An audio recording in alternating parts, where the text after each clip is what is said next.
At the end of 2021, Volkswagen stopped selling the seven-seater Tiguan, the Tiguan Allspace, and for a while there's been an empty space in the Volkswagen lineup for such a vehicle. In fact, most customers would end up going for something like the Skoda Kodiaq if they wanted a luxurious SUV with 7 seats. So Volkswagen have decided to bring out a new vehicle to fill the space that the Tiguan Allspace didn't really do a good job at doing. This is the new Volkswagen Tayron, and it's their new 7-seater family SUV with a touch of class. Hi guys, I'm Tish and welcome back to my channel Auto Social UK. In today's video, you join me in Germany, where I'm taking a look at this brand new car from the Volkswagen Group. So if you want to find out everything there is to know about the Volkswagen Tayron, then please keep watching. And if you like new car reviews and car content, well, you're in the right place. Go ahead and hit the subscribe button. So first of all, let's take a look at the exterior design of this new model and see how it differs from the rest of the Volkswagen range. This latest model for Volkswagen was designed in the home of the brand Wolfsburg and will also be built in the same location. It's the second largest SUV from the brand in Europe at 4,770mm long, positioned between the Tiguan and the Touareg. It features a bold front end, similar but not identical to the Tiguan, with a sculpted bonnet and high-mounted dual LED headlamps, with the top range trims, elegance and R-Line offering advanced LED lighting options.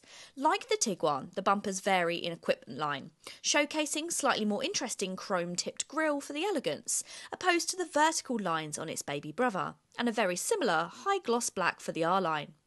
Its powerful side profile is defined by striking contours and robust wheel arches that accommodate up to 20-inch wheels.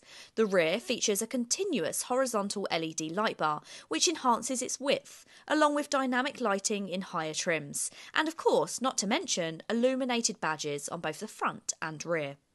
So very clearly part of the Volkswagen family, and not huge changes, but I think personally that's a good thing because I've loved the latest generation of Volkswagen products. But what about the interior? Well, let's check it out. Of course, it's a similar story inside of the Tayron as well. In fact, if you didn't know that you were sitting in a brand new product and you've recently driven the Tiguan, you probably would do well to spot the difference because it's very, very similar in here. Now, this model I specifically chosen, one, because it's got the beautiful purple paintwork, but also this lovely interior trim. I think that this combination of the dark grey leather and the light grey on the inside, and then this wonderful real wood trim which runs along the dashboard feels very luxurious. It's a really nice place to spend time. It's really comfortable and convenient. It shares all of those really helpful little features that you get in the Tiguan, including the 2 wireless charging pads and also the configurable space inside of the armrest. It's really well specified as well. Even going for the entry-level model, which is the Life, you get 10 colour ambient lighting, tri-zone climate control, and you get the wireless Apple CarPlay and Android Auto, as well as automatic lights and high beam assist, so you're getting tons of equipment for your money. It also has a really wide range of engine options as well. Available in both front-wheel and all-wheel drive in Europe, Volkswagen offer the new Tayron with 2 plug-in hybrid engines, labelled the e-hybrid. In 2024, Volkswagen made extensive changes to the plug-in hybrid drive for its MQB models. This new generation is also used in the Tayron. Compared with previous systems, the new plug-in hybrid offers significantly longer electric ranges of up to 100 kilometres or just over 60 miles. They can also impressively be topped up by powers of up to 50 kilowatts. Moving on, there will also be mild hybrid drivetrains, labelled the ETSI. This will consist of 2 turbocharged petrol engines and 2 turbocharged diesel engines, ranging from 150 all the way to 272 PS. The 2 purely turbocharged petrol engines and the most powerful turbocharged diesel engine are paired with 4Motion all-wheel drive. All other versions have front-wheel drive. And whilst that's all very important, of course the most important thing about the new Tayron is interior space for your passengers. So let's check out the rear.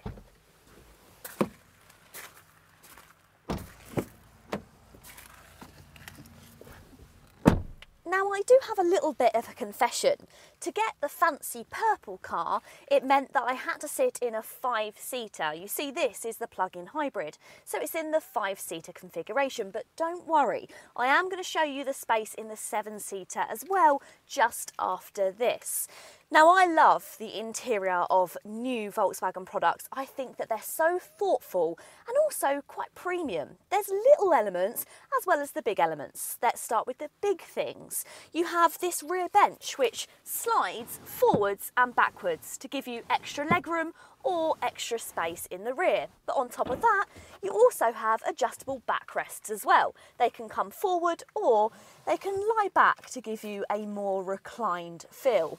You also get the new feature in the Volkswagen, which is the pull-out armrest and the pull-out cup holders with the iPad holder, which can actually be rotated to face towards you, which I think is fantastic.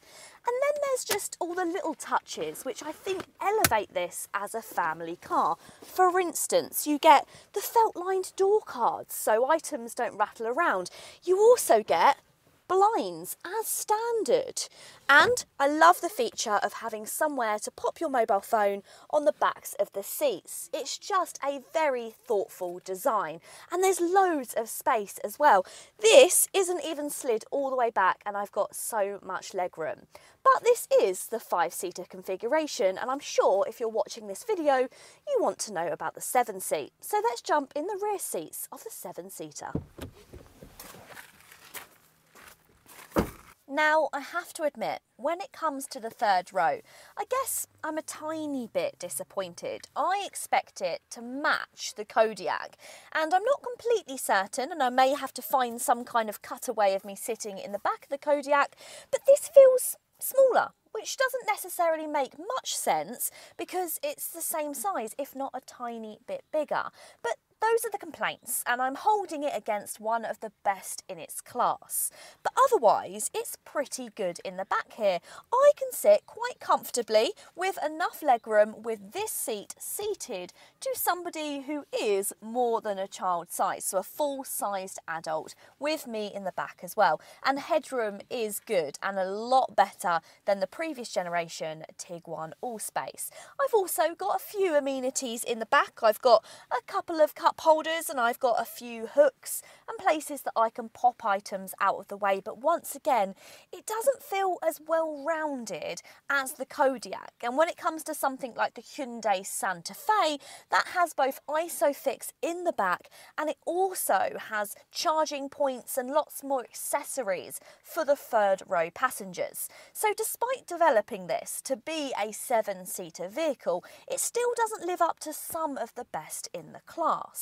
But that depends what you prioritise. The Santa Fe gets less boot space when you've got the third row up, so it all comes in swings and roundabouts. And lastly, of course, it's the important thing when it comes to 7-seater cars, and that is how much luggage space you can get in the boot.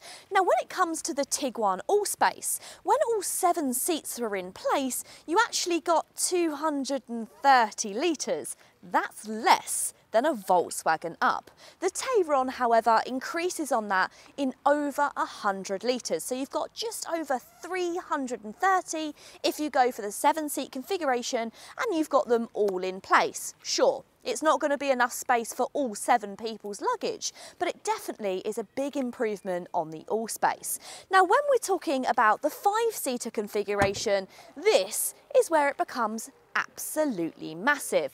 Inside here, you get 885 litres. That is really vast and it's a very, very usable space. You've got a nice low load area to get items in and out. You get an electric boot, and inside of here you also get the handles to be able to drop down your second row seats. So overall, this makes what was a bit of a lukewarm offering when it comes to the Tiguan Allspace quite a competitive In fact, a very competitive 7-seater family SUV. But let me know, what do you think of the new Volkswagen Tayron? Pop it in the comments down below. I really hope you have enjoyed the video. If you have, go ahead and give it a big thumbs up. And if you want to see more videos like this, then you know what to do. Go ahead and hit the subscribe button. Until next time, guys.